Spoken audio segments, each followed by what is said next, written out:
आज के इस आपकी योजना, आपकी सरकार कार्यक्रम में यहां आए हुए आप सभी लोगों का हार्दिक अभिनंदन करते हुए, विशेषकर यहां महिला समूह बहुत आई है, उन सभी महिला दीदी बहनों को मेरी ओर से जोहार जोहार जोहार। बहुत बहुत धन्यवाद। आप लोग बहुत दूर दराज गांव देहात से आए हैं और हम लोग का झारखंड का जो भौगोलिक बनावट है वो भी बहुत अजीबोगरीब है। पहाड़, नदी, नाला से भरा हुआ ये राज्य है। तो बहुत लोग पहाड़ के ऊपर भी रहता है, पहाड़ के नीचे भी रहता है और थोड़ा बहुत लोग शहर में भी रहता है। लेकिन हमने जब 2019 में सरकार बनाया, उसी समय हमने ये कहा था कि जो हमारी सरकार है, ये सरकार रांची हेडक्वार्टर से चलने वाला सरकार नहीं है, ये सरकार गांव से चलने वाला सरकार है। और इसीलिए आज जगह जगह पूरे राज्य में घूम घूम कर हम यही देखना चाह रहे हैं कि हमारे गांव में सरकार की आवाज, सरकार की योजना, सरकार की लोग आपके यहां पहुंचते हैं कि नहीं पहुंचते। सरकार आपके द्वार का ये चौथा चरण का कार्यक्रम है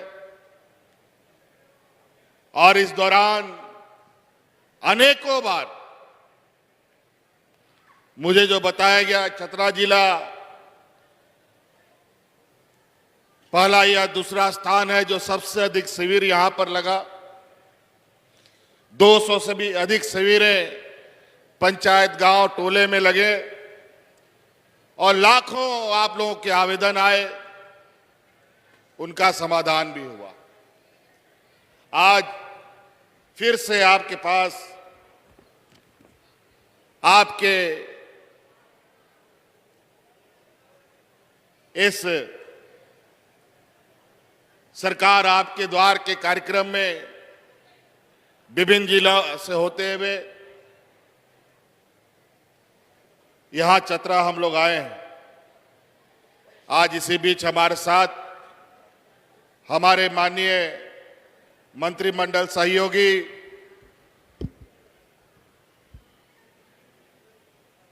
सत्यानंद भोक्ता जी भी हमारे साथ हैं और हमारे साथ माननीय मंत्री बन्ना गुप्ता जी भी हैं। कोडरमा के विधायक उमाशंकर अकेला जी भी हैं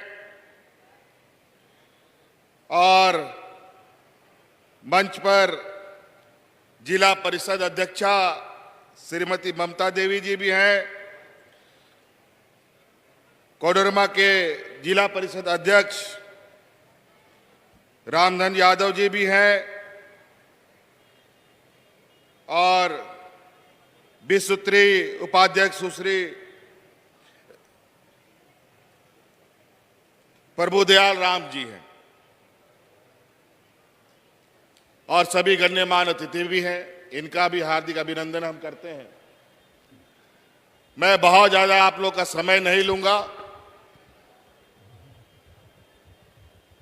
और मैं आप ही लोगों से जानना चाहूंगा कि जो सरकार जो काम कर रही है, 4 साल खत्म होकर अब सरकार के कार्यकाल भी पूरे हो रहे हैं, 5 साल होने जा रहा है। 1-2 महीने के बाद इस राज्य में चुनाव भी हो जाएगा, फिर से सरकार बनाने के लिए, और इसीलिए ये हम जानने आए हैं कि सरकार जो काम कर रही है वो सरकार अच्छा काम कर रही है कि नहीं कर रही है, इसका जोर से आवाज दीजिए। सरकार काम कर रही है। विशेषकर महिला दीदी लोगों से आप लोगों के लिए हम लोग मैया योजना सम्मान लाए हैं। क्या आप लोग को मैया योजना पसंद आया? जोर से आवाज दीजिए महिला लोग, आप लोग को पसंद आया? ये और भी चलना चाहिए। और हमको तो पता चला कि दूसरा किस्त भी मैया लोग के खाता में चला गया। चलिए, बहुत खुशी की बात है। 2021 से सरकार आपके द्वार का ये कार्यक्रम चल रहा है। याद कीजिए, सबसे पहले इस राज्य के हम लोगों के अपने माता पिता, बूढ़े बुजुर्ग जो हमेशा से अपना पेंशन के लिए दलाल और ब्लॉक का चक्कर काटता था, आज हमने ऐसा कानून बनाया कि इस राज्य का सभी बूढ़ा बुजुर्ग विधवा महिला को पेंशन मिलने लगे। आज दिया लगा करके, टॉर्च लगा करके भी ढूंढोगे, कोई बुजुर्ग बिना पेंशन का नहीं मिलेगा, कोई विधवा महिला बिना पेंशन का नहीं मिलेगा।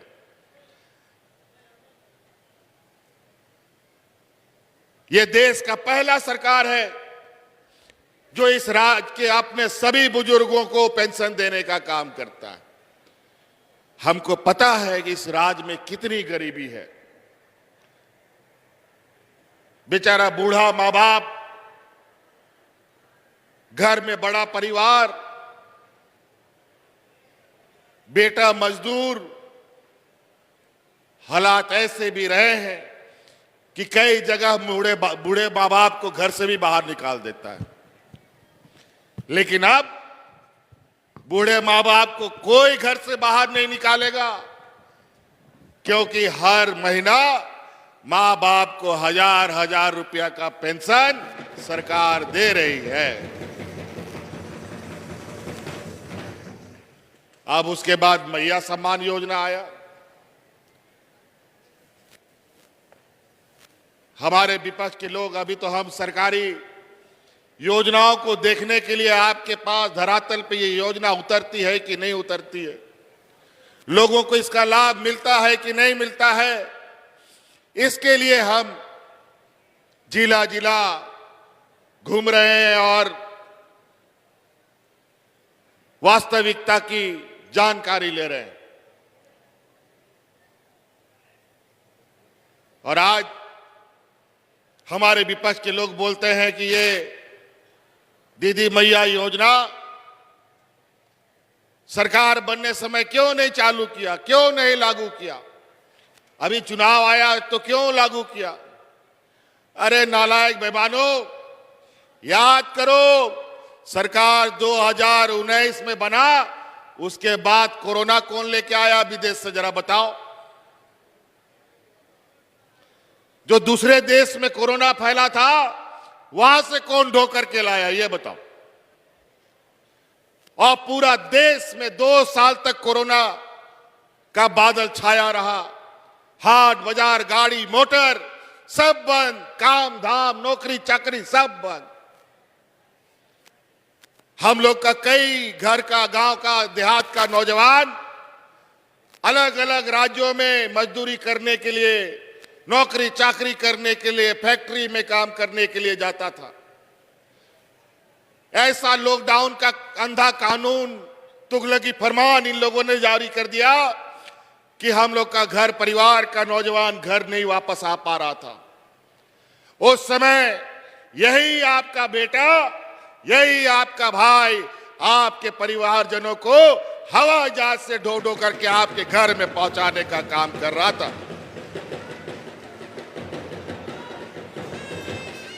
बताए कोई देश में झारखंड से पहले कोई अपने मजदूरों को लाने का काम किया हो? देश में पहला ये झारखंड है जो अपने हवाई चप्पल पहनने वाला मजदूर भाइयों को हवाई जहाज से ढो करके हम गांव पहुंचाने का काम किया है।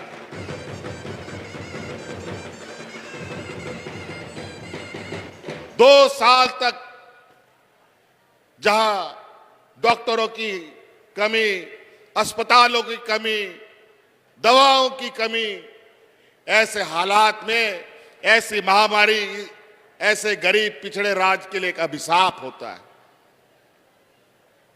और उस समय हम अपने फंसे हुए अलग अलग राज्यों में 7 समुंदर पार लोगों को हवाई जहाज से, ट्रेन से, बस से ढो ढो करके हम ला रहे थे।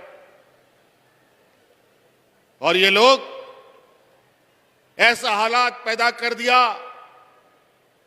कि ये मजदूर अलग अलग राज्यों में फंसे, ये लोग ट्रेन में कट के मर गया, महिलाएं चलते चलते सड़क में बच्चों को जन्म दे रही थी। ये ऐसा बुरा हाल कर दिया था इन लोगों ने। लेकिन उन लोगों के लिए गाड़ी नहीं चला, कई लोग आधे रास्ते में लोगों ने दम तोड़ दिया, लाखों किलोमीटर पैदल चलने के लिए मजबूर हो गए, लेकिन इनकी आंख में एक आंसू नहीं टपका। और उस समय हम लोगों ने यह संकल्प लिया, हम लोग हर हाल में अपने मजदूरों को लाएंगे। उसके बाद पीछे पीछे और भी राज्य लोग हिम्मत किया और अपना मजदूरों को लाने का काम किया। और कोरोना में जो स्थिति बनी, आम दिन जब डबल इंजन की सरकार थी, यही भारतीय जनता पार्टी का सरकार 2019 के पहले कोई कोरोना नहीं था, कोई महामारी नहीं था, कोई लॉकडाउन नहीं था, लेकिन उस समय दर्जनों लोग हाथ में राशन कार्ड ले लेकर के भात भात करते मरा था। लेकिन हम लोगों ने 2 साल कोरोना के इस भयावह दिन में एक भी मजदूर को यहां भूख से नहीं मरने दिया, एक भी मजदूर को हमने नहीं मरने दिया। और वो इसलिए नहीं मरने दिया कि इस राज्य की हमारी महिला दीदियों ने सरकार के साथ खड़ा होने का संकल्प लिया। याद कीजिए 2019 का वो दिन जब गांव-गांव, पंचायत में महिलाएं फ्री में खाना बना करके मजदूरों को खिलाने का काम करती थी। और उसी समय हमने यह संकल्प लिया कि हम इस राज्य की अपने आधी आबादी को मजबूत करेंगे, उनको अपने पैरों में खड़ा करेंगे। और आज हमें पता है राज्य के हालात, गांव के हालात, यहाँ के समाज के लोगों की क्या स्थिति है। आज गांव देहात में इतने इतने गरीब लोग हैं कि छोटा छोटा काम के लिए कभी किसी को बीमार हो जाए, कोई स्कूल में बच्चा का फीस भरना पड़े, तो अगल बगल के लोगों से या महाजनों से उधार लेना पड़ता है। लेकिन हमने संकल्प लिया है, आने वाला 5 साल के अंदर हर एक घर में 1-1 लाख रुपया पहुंचाएंगे, किसी से भीख मांगने की जरूरत नहीं पड़ेगी। ना आपको महाजन से उधारी लेना पड़ेगा। और अभी हमको पता चला है हमारे विपक्ष के लोग कि आज दीदी मैया की योजना के काट में कोई नया योजना लेके आने वाले हैं। ये बस चुनावी जुमला है इनका। 20 सालों तक इन लोगों ने राज किया, क्यों दीदी मैया योजना नहीं चालू किया, क्यों बूढ़ा बुजुर्ग को पेंशन नहीं दिया, क्यों हमारी आने वाली पीढ़ी को संभालने वाली बेटियों के लिए सावित्रीबाई फुले योजना लाया। आज इस राज्य में कोई ऐसा बच्ची नहीं है जिसको सावित्रीबाई फुले से हम लोगों ने नहीं जोड़ा हो। आज सभी बेटियां, हमारे गरीब घर की हालात इतने खराब रहते हैं कि बेटियों को लोग बोझा मानते हैं। 10वीं 11वीं पढ़ाई नहीं कर पाती है, उसके लिए दूल्हा ढूंढने लगता है। अब ये काम बंद कीजिए। अब हमने आपके लिए, बेटियों को पढ़ाने के लिए अब सरकार पूरी जिम्मेवारी उठाएगी। अब सरकार, हमारी बेटी बोझा नहीं बल्कि संपत्ति बनकर के घर पे रहेगी।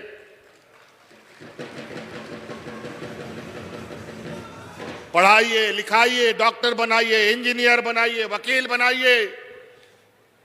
सरकार का गुरुजी क्रेडिट कार्ड भी घर में रखिए। बेटा बेटी को इंजीनियर वकील पढ़ाना हो, उस कार्ड को लेके बैंक में जाओ, 15 लाख तुरंत आपको बच्चे को पढ़ाने के लिए मिलेगा। और तो और कोई बंधक नहीं रखेगा जमीन, गाय गोरू बंधक रखने का जरूरत नहीं है। सिर्फ आपको वो कार्ड दिखाना है, कार्ड दिखाते ही तुरंत आपको 15 लाख रुपया का बच्चों को पढ़ाने का पैसा मिलेगा। तो कई ऐसी चीजें आज हमारे विपक्षियों को खलबली मचा हुआ है। हम सरकार की कार्य योजना को लेकर के भटक रहे हैं और ये लोग आज कैसे चुनाव में वोट खरीदेंगे, इसके लिए गिद्ध की तरह पूरे राज्य में मंडरा रहे हैं। पूरा देश का बड़ा बड़ा मंत्री, प्रधानमंत्री, गृह मंत्री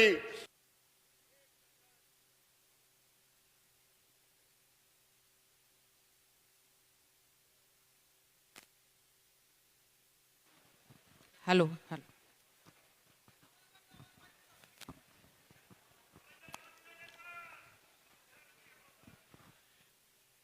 एक दर्जन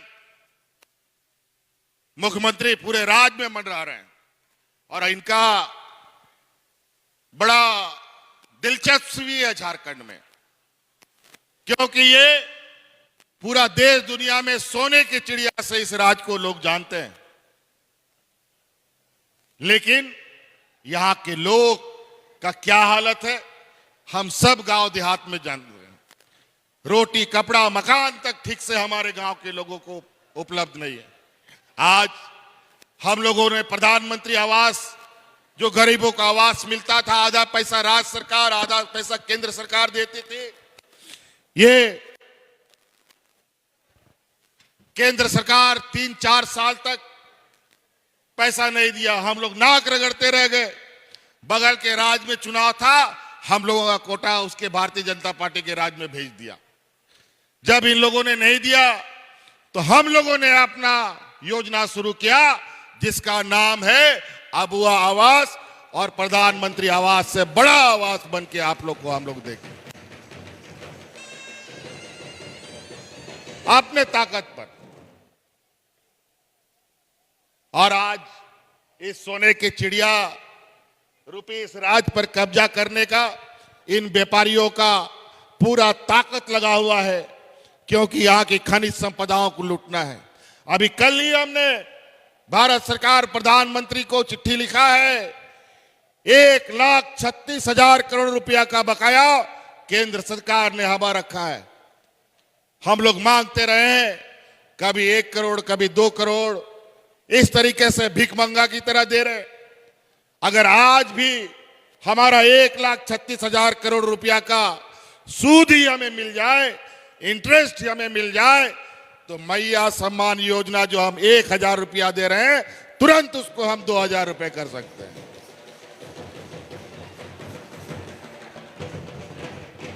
मूलधन तो छोड़ो, सूद ही हमको दे दो उसका, उतना में मेरा काम चल जाएगा। लेकिन काहे का ये देंगे? व्यापारी लोग कभी दिया है क्या कुछ? बल्कि वो सब लेने वाला लोग है। ये लोग ऐसा है कि आपका जेब से कैसे पैसा निकल जाएगा पता भी नहीं चलेगा।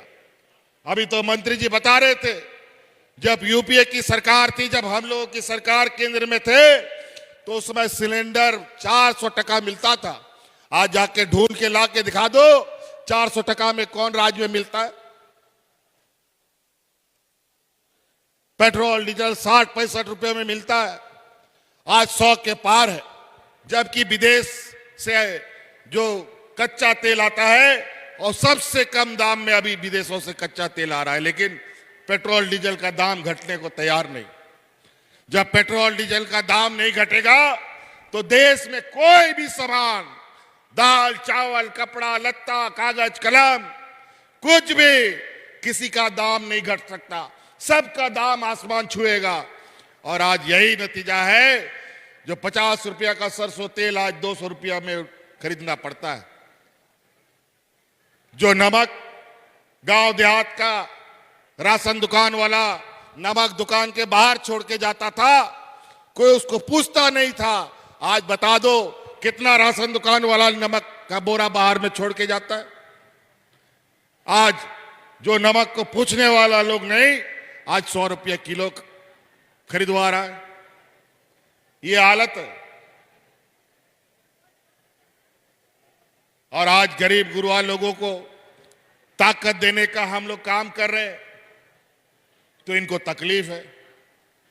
आज गांव देहात के लोग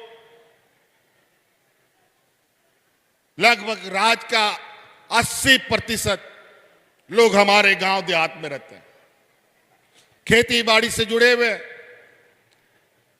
अनेकों प्रकार की समस्या इनके सामने आती है और छोटा छोटा समस्या धीरे धीरे इतना बड़ा हो जाता है कि बेचारा उसका बोझ नहीं उठा पाता। आज बूढ़ा बुजुर्ग को उनको बुढ़ापे का लाठी देने का काम हम लोगों ने किया। आज मैया को सम्मान देने का काम किया।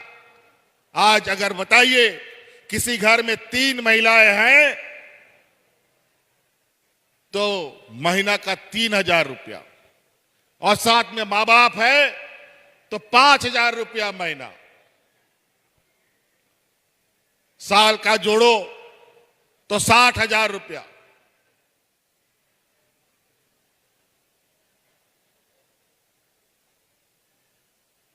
बहुत जल्द ये सरकार अब आपको अपने पैरों पर, आप जो सरकार के द्वारा बांटी जाती राशन है, इसके अलावा बाजार से आप अच्छा पौष्टिक आहार खरीद के खा सकें, बच्चों को अच्छे से पढ़ाई लिखाई कर सकें। आज इसीलिए तो आप लोगों का हम लोगों ने 200 यूनिट बिजली भी फ्री किया और आपका बकाया को भी हमने फ्री कर दिया है, और आपको बिजली का कोई बकाया देने का जरूरत नहीं है। और बता दें, गांव देहात में कोई बिजली का बिल मांगने आएगा तो महिला लोग उसको झाड़ू से पटक मार मार के भगाने का काम कीजिएगा। बहुत ठग लोग भी घूमता है बाजार में, बड़ी ठग है। आज के दिन में भी कोई ना कोई रास्ता ये लोग निकालता है। इसीलिए आप लोग का बिचौलियों से हम लोगों ने हर समस्याओं से दूर करने का प्रयास किया है। बूढ़ा बुजुर्ग का पेंशन के लिए कितना लोग बिचौलियों से अपना घर चला लिया। बिचौली लोग बूढ़ा लोगों से कभी 200, कभी 500, कभी 100 रुपया भी तसीली करता था। अभी मैया योजना के लिए भी फॉर्म के लिए 10 रुपया 50 रुपया ले लेकर के लोग अपना जेब भरता था। आज वो सारा चीज खत्म। जो 50 साल का बुजुर्ग हो गया उसका ऑटोमेटिक पेंशन बनेगा।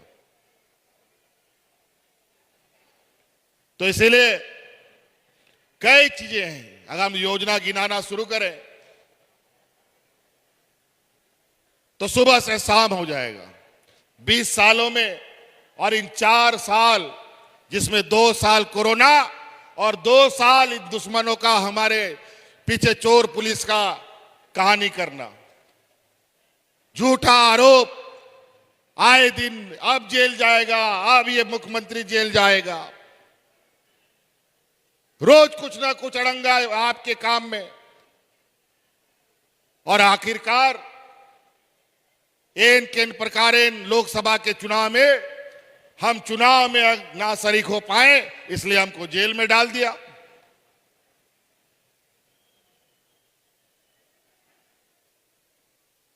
जब वो 14 में 12 सीट लेके आए थे, अब 9 सीट पे आए।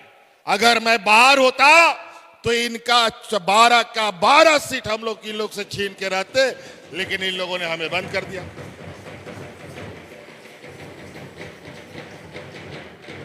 फिर भी हमारी राज्य की जनता ने इसका करारा जवाब दिया है। और आज मैया योजना हम चालू किया है, इसके लिए कोर्ट चला गया है। ये लोग आज यहां नौजवानों को नौकरी देते हैं, उसके लिए भी कोर्ट चला जाता है। ये लोग आप लोगों के लिए योजना का बनाते हैं, हर योजना के लिए कोर्ट चले जाते हैं। नियोजन नीति बनाते हैं, उसके लिए भी ये लोग कोर्ट चले जाते हैं। पढ़ा लिखा लोग का जमात है, बुद्धिमान लोग है, वकील भी इनका बड़ी पढ़े लिखे लोग हैं, बड़े बड़े। कई जगह जज सभी इन्हीं लोग का पॉकेट का लोग है। जज लोग भी आरिस लेकर के भारतीय जनता पार्टी ज्वाइन करके चुनाव लड़ने का काम कर रहा है। न्याय कहां मिलेगा गरीब को? न्याय संघर्ष और लड़ के मिलेगा। हम तो बोलते हैं 1,36,000 करोड़ रुपया का बकाया है हमारा केंद्र में। इस चुनाव के बाद तैयारी कर लो, हम लोग सब मिलकर के अपना 1,36,000 करोड़ रुपया लेने के लिए दिल्ली जाने का काम करें। इस राज को योजनाबद्ध तरीका से गरीब फटाहाल मजदूर बनाने का हमेशा नीति निर्धारण होता रहा है। आज रोटी कपड़ा मकान कौन सा चीज हम नहीं दे रहे? आज गरीबों को साल में दो बार तन ढकने के लिए कपड़ा भी मिल रहा है। इन लोगों ने तो अपने डबल इंजन के कार्यकाल में 10-11 लाख राशन कार्ड डिलीट कर दिया, लेकिन हम लोगों की सरकार बनी 20 लाख हरा राशन कार्ड बना करके गरीबों में बांटने का हम लोगों ने काम किया। लेकिन उसमें भी पक्षपात का काम। हमको लगा इन गरीबों को समय पर हम अनाज देंगे तो सरकारी दुकान से हम अनाज खरीदें, थोड़ा सस्ता पड़ेगा, 2-4 टका सस्ता पड़ेगा। लेकिन जो भारत सरकार का सरकारी दुकान है, जिसको एफसीआई कहते हैं, वहां से हम लोग को अनाज नहीं देने लेने दिया। कभी 2 महीना विलंब, कभी 3 महीना विलंब से हमें अनाज मिलता रहा। कभी खुले बाजार से महंगा दरों में खरीदना पड़ा, कभी सरकारी दर में 2 महीना 3 महीना विलंब से हमें मिला। तो इस चक्कर में कभी कभी हरा राशन कार्ड में समय पे राशन आता था, कभी नहीं आता था। लेकिन अब उसका भी समाधान हमने निकाल लिया है।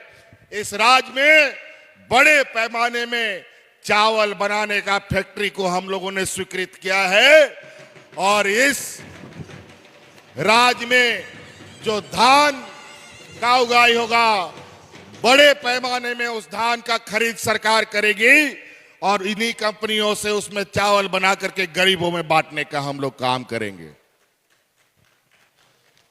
फिर हम लोगों को केंद्र सरकार पर कोई उनके दुकान से खरीदने का जरूरत नहीं पड़ेगा।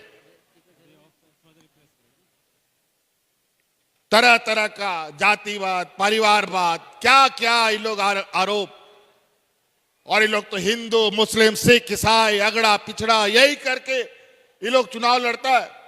लोकसभा में आप लोगों ने देखा किस तरीके से सांप्रदायिक तनाव पूरे देश में इन लोगों ने फैलाया, किस तरीके से पूरे समाज को बांटने का इन लोग काम किया। भगवानों को भी बांटा, आम आदमी को तो ठगने का काम किया ही, इन लोगों ने भगवानों को भी नहीं बख्शा। और यही नतीजा हुआ कि भगवान राम ने भी इन लोगों को जमीन पे उतारने का काम किया, और आज सरकार बनाने के लिए उनको 2 लाठी बैसाखी की जरूरत पड़ी है। यह राज हम लोग को 35 साल के बाद मिला। अनेक लोग वीर शहीद हुए। आदरणीय दिसम गुरु शिबू सोरेन जी जवानी, बचपन, बुढ़ापा सब इस राज के लिए दे दिया। लेकिन सत्ता उन्हीं लोगों के हाथ में चला गया जो हमारे घोर विरोधी, आदिवासी दलित पिछड़ों के घोर विरोधी लोग रहे। इन्हीं व्यापारियों के जमात सरकार बनी, और इन लोगों ने 20 साल तक इस राज को सिरिंज लगा करके इसका खून चूसने का काम किया। अंतोगत्वा 2019 में हम लोगों ने कमर कसा और इसकी डबल इंजन की सरकार को एक इंजन उखाड़ करके हम लोगों ने गुजरात में फेंक दिया। और आज देखिए इस राज्य में हर एक वर्ग, आज क्या ये बताइए, ये मैया योजना क्या आदिवासी दलित पिछड़ों को मिलता है? क्या हिंदू मुस्लिम सिख ईसाई सबको नहीं मिलेगा? क्या ये वृद्धा पेंशन सिर्फ हिंदू को मिलेगा, सिर्फ आदिवासी को? ऐसा है क्या? सभी वर्गों के लिए हम योजना बनाते हैं। हम लोग धर्म और जाति विशेष को ध्यान नहीं, बल्कि सब समाज को ध्यान में रख करके योजना बनाते हैं। आज हमारा इस राज्य का नौजवान होनहार, ये देश का पहला राज है जहां हमारा पढ़ने लिखने वाला बच्चा विदेशों में भी जाकर के पढ़ाई कर रहा है, उसका पूरा खर्चा राज्य सरकार देता है। इस वजह से योजनाएं बहुत है। आप बताइए, सरकार, कभी आप लोगों ने सुना है ट्रैक्टर के अलावा और दूसरा कुछ सरकार बढ़ता हो किसानों के लिए? और आज सरकार के माध्यम से ट्रैक्टर तो मिलता ही है, आज सरकार बस भी बांटता है, बोलेरो भी बांट रहा है, स्कॉर्पियो भी बांटता है, इनोवा भी बांटता है और नौजवान स्वरोजगार के काम में लगा हुआ भी है। हर कोने में आज इतने आवेदन, इतने लोगों का उत्साह, यही हमारी ताकत है। लेकिन जो विपक्ष का लोग है, ये लोग बहुत किस्सा संपन्न है। इन लोग पैसा कौड़ी, धन बल सब झूठ सच करने में बड़ा आदमी है, तो गरीब गुरु वालों को लगता है कि अच्छा ही बोलता होगा, सही बोलता होगा। ये भारतीय जनता पार्टी, ये एनडीए की सरकार देश की सबसे बड़ी और झूठी सरकार है। ये लोग परिवारवाद की बात करता है, इन लोग का परिवारवाद नहीं चलता, इनका बाप बेटा लोग राजनीति में नहीं है। अगर मेरा बाबूजी राजनीति कर रहा है, मैं राजनीति में हूं, तो क्या खराबी है बताओ? शेर का बच्चा शेरे पैदा होता है कि कुत्ता पैदा होता है जी? आप उन लोग का बाल बच्चा जिसका जिसका नहीं है, तो उसका हमारा क्या गलती बताओ? तो इसीलिए अभी ये लोग बड़ी योजनाबद्ध तरीके से, अभी आप लोगों ने सुना होगा छत्तीसगढ़ में अदानी को एक खदान मिल गया है और वहां के क्या हंसडीहा की क्या एक गांव है और वहां के जंगलों को उजाड़ा जा रहा है।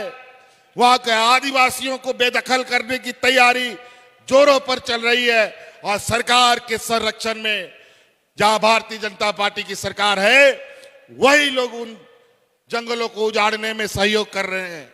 अगर जंगल उजड़ गया तो देश का आदिवासी, दलित, पिछड़ा पर्यावरण सब समाप्त हो जाएगा।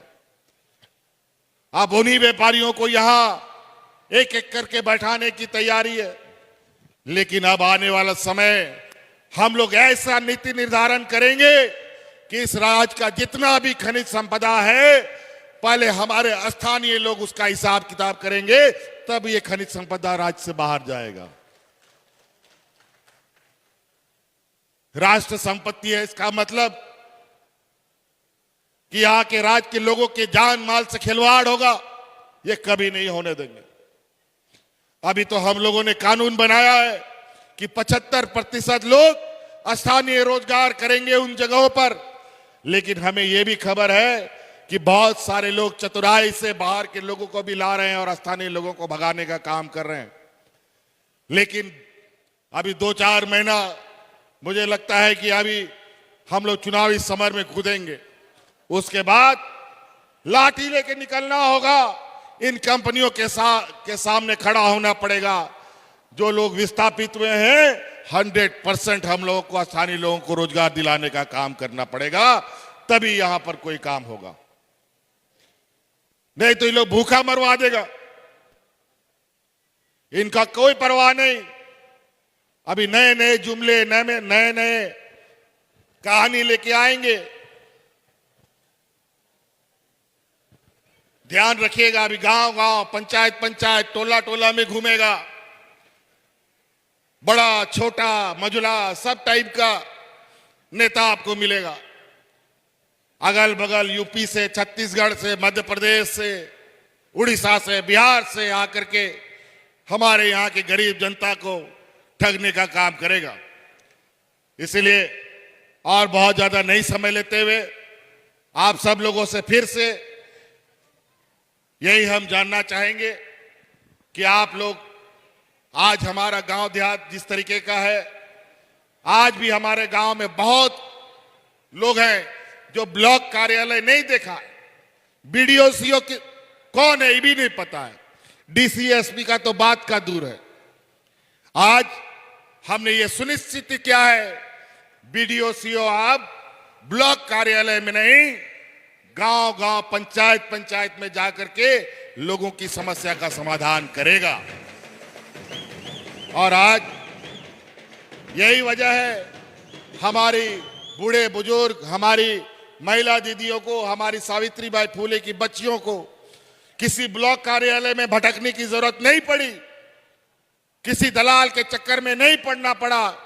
पंचायत में शिविर लगा करके उनका कागज फॉर्म भराया है और आज उनके खाता में 2-2 हजार रुपये 2 महीना का इंस्टॉलमेंट भी चला गया। बताओ, कभी ऐसा स्थिति था 20 साल पहले? अब कैसे हो गया भाई?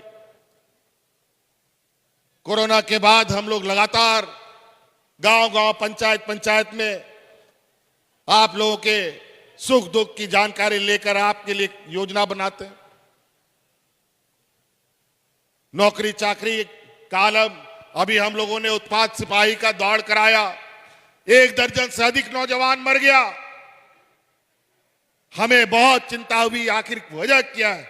कभी ऐसा नहीं होता था, पहले भी दौड़ होती थी, लेकिन इतना एक साथ समूह में मरना बहुत बड़ा चिंता का विषय है। और हमें जो जानकारी मिल रही है, कोरोना के समय जो देश के लोगों को टीका लगाया गया है, ये बहुत ही फर्जी तरीके का टीका लगाया गया है, उसका भी अंदेशा बताया जा रहा है। क्योंकि जिस दवा को पूरे दुनिया ने बंद कर दिया था, उस दवा को यहां बनाया गया है और उस कंपनी से यही भारतीय जनता पार्टी का लोग, यही व्यापारी लोग चंदा वसूल करके वो दवा हम लोग को सप्लाई करके हम लोग के अंदर में लगवा दिया है। आज उसका भी कारण पता चल रहा है। आज हमको भी वो इंजेक्शन लग गया है, हमको तो अब ये चिंता लग गया है, पता नहीं किस दिन हम भी भाषण देते देते लुढ़क जाए,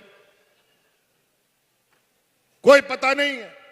आज चलते फिरते लोग मर जा रहे हैं, सर्दी खांसी होता नहीं है, उसमें लोग की जान जा रही है।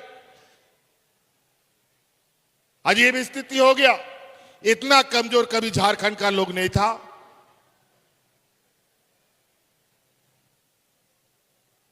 फिर यह कैसी स्थिति हो गई?